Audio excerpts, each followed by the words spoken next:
Hey everyone, there are plenty of card types in Magic. From creatures to artifacts to enchantments to planeswalkers and more, but none of them seem to draw the love, passion, and obsessiveness that lands do. Basic lands especially. Since Alpha came out all those years ago, basic lands have been the backbone of Magic. Players chase down their favorite lands from their favorite sets, card art, specific sets, unique borders. Most players have a favorite land. It's almost part of our identity as a player. In this video, we're going to count down the top 10 most awesome basic land cycles you might not know about. Get ready to have your knowledge of basic lands expand in the best way ever. Hope you enjoy this video, and if you do, remember to hit that like button, helps out a lot. As far as honorable mentions go, we only have one, the Unhinged land cycle. The reason this isn't on the list is because I assume many players know about this land cycle by now. Of all the full art lands in Magic, these are the most full.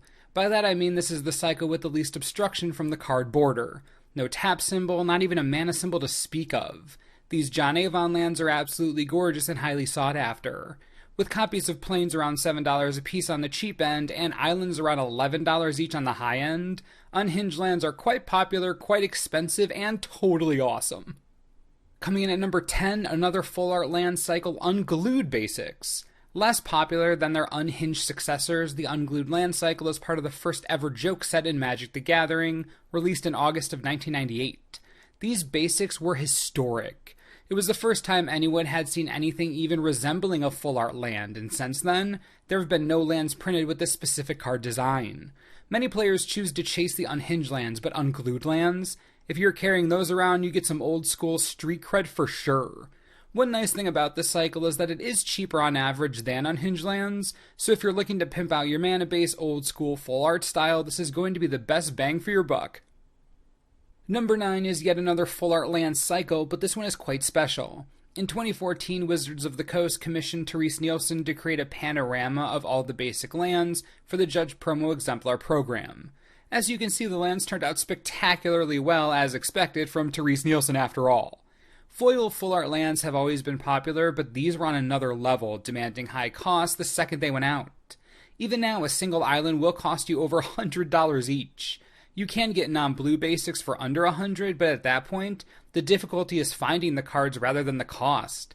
There aren't many of these around, so if you're falling in love, good luck foiling out a deck. It won't just be cost that stops you. To explain number 8, we're going to have a bit of a history lesson. When Alpha first came out, the set accidentally left out Circle of Protection Black and Volcanic Island. Straight up weren't there. It's why if someone tells you they have an Alpha Volcanic Island, you smack them upside the head and call them a liar. It isn't possible. Anyways, when they fixed the issue in beta, they noticed that they were really close to having 300 cards in the set. So, for marketing purposes, they printed an additional cycle of basic lands in beta just so they could say the set had over 300 cards.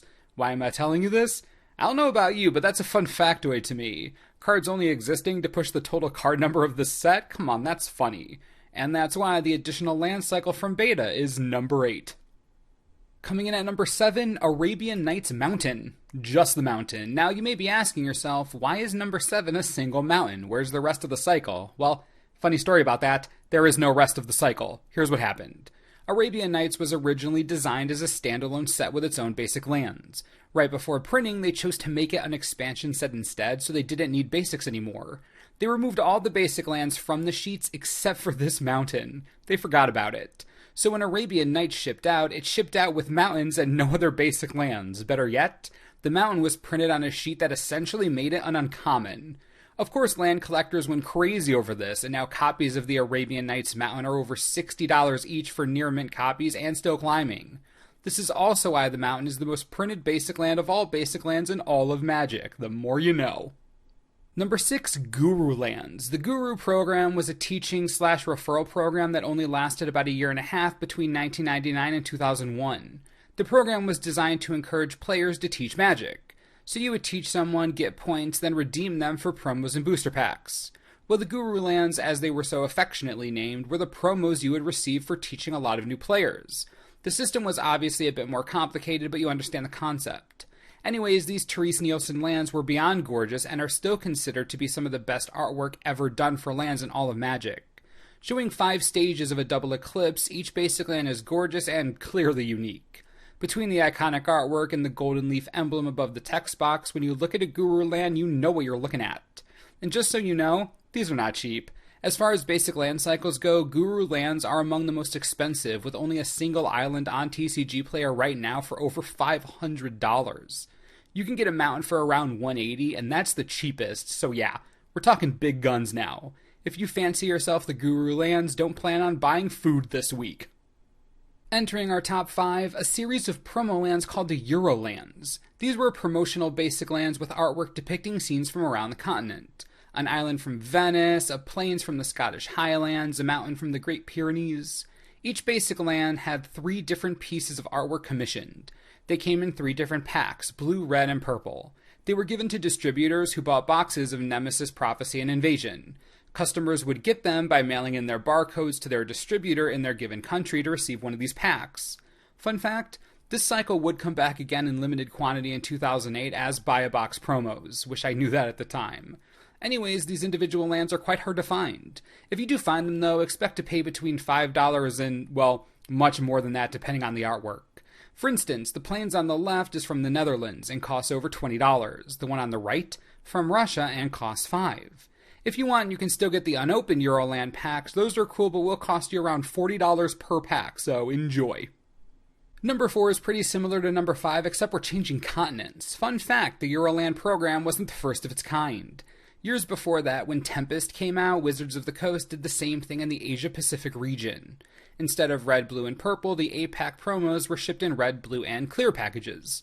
With absolutely gorgeous artwork, these lands are highly looked for and very difficult to find at a reasonable price. Just look at some of these. Plains from Japan, Mountain from Taiwan, legit the Great Wall of China. There's a ton of history in these cards, and I think it's pretty easy to see why they're so coveted. Much more difficult to find unopened than the Euroland packs. If you want the A-pack lands, you're going to have to shell out at least $60 each for a pack. And they are only getting harder and harder to find. Man, these are cool. Alright, top 3. Things are going to get fun up in here. For number 3, we're going back in time to 1999 and the Arena League. The Arena League started in 1996 and ran until 2007. There were promos designed to bring more people into this pseudo-competitive, pseudo-casual league. Some of the first promos in the program, Urza Saga lands. Now, Urza Saga had some pretty sweet lands by some pretty talented artists. Many people consider Urza Saga lands to be their favorite, but that isn't what's special. What's special is that these lands were foil. Urza Saga didn't have foils in it, so getting a foil card from Urza Saga, pretty big deal, especially basic lands. This cycle was hugely popular on release and has stayed that way since. Another cool thing about this cycle, look at the shooting star in the bottom left.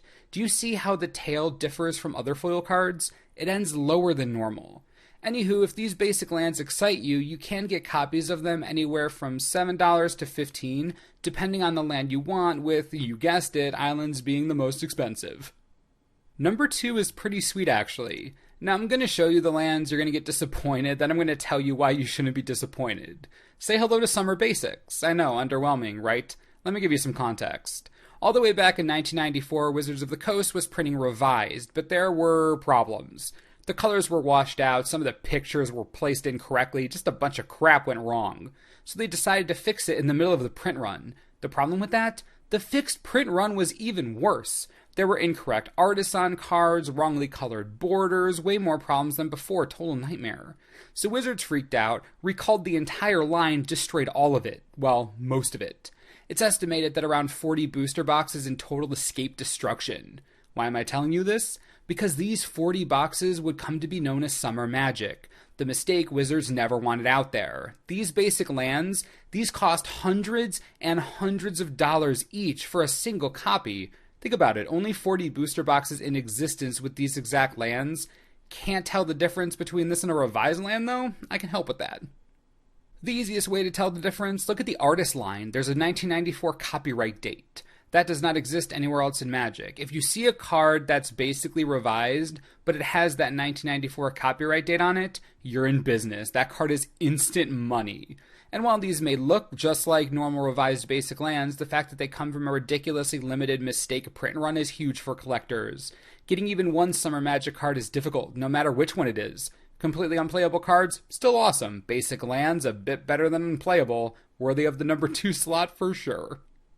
We've looked at a lot of lands in this video, but number one is a cycle nearest and dearest to my heart, and I'm sure it'll help bridge the gap between new and old players alike. Some context.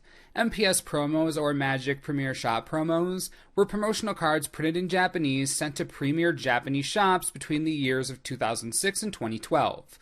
And while many of these cards were very cool, there was a single cycle given out in 2006 that I consider to be the greatest basic land cycle ever. The Ravnica Guild lands, that's right. Foil, promo, basic lands, depicting the names of the guilds, artwork of the guild, and the emblem of the guild. All guilds were represented on both colored lands, and the foiling pops out beautifully. Solely printed in Japanese, these guild lands are outrageously difficult to find and quite expensive considering they've been released relatively recently. The reason this cycle is number one, I don't think there's a land cycle that literally tells your opponent what you love as much as these. They have the words right on them. So when you're looking for a way to show your guild pride, or simply tell other players what you value, these are the lands you're going to want. The 2006 MPS Ravnica Guild promos, true works of art. And that's going to do it for our top 10 best land cycles in Magic you may not have heard of. So what did you think? Any of these cycles you didn't know about? Some new favorite lands here maybe? I'd love to hear what you have to say. Also, if you have a favorite land cycle not mentioned, please tell me. I love land cycles. Can't wait to be introduced to more awesome lands. Anywho, I truly hope you enjoyed this video. As always, thanks for watching and we'll see you next time.